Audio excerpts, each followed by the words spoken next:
See, the whole point of it, it's a pricing system. If we put up the price of power, you use less of it. Now, that makes a lot of sense if you can afford it. But for the National Party, we deal with the poorest people. And the idea that we get an inelastic product, such as power, because you can't cook half of dinner or decide to cook only half your toast or turn on half your light. If we decide that what we are going to do in that household is make an essential part of their life dearer, and we decide that that is a moral outcome, it is not. That is basically getting someone who's at the lower part of in the lower section of the socioeconomic climate, and saying, well, we're going to make the poorer people poorer. But Barnaby, can I just interrupt here? $2 billion of taxpayers' money currently being used for the direct action to produce a 5% reduction, and that may work. How do you get to 26 to 28%? What's the cost of that?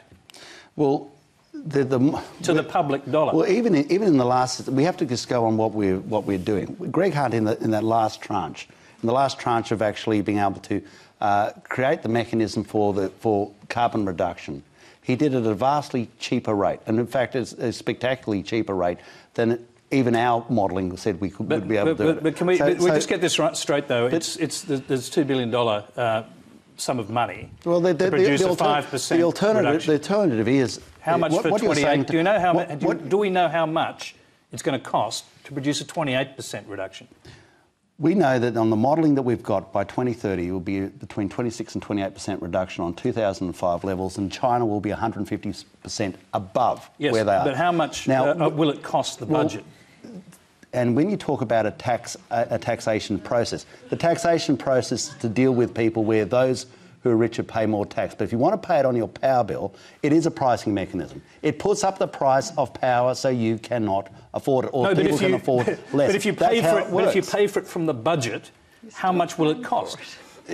You're asking me to be the Environment Minister between now and 2030. No, okay. I just think everyone in the Cabinet will presumably know these figures. Well, I've given it to you. That is, it's between a 26 and 28% reduction by 2030. No, but how much will that cost? Well,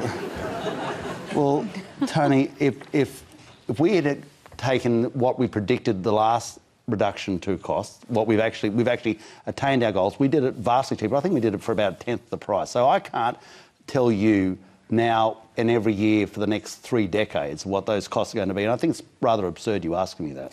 Well, maybe.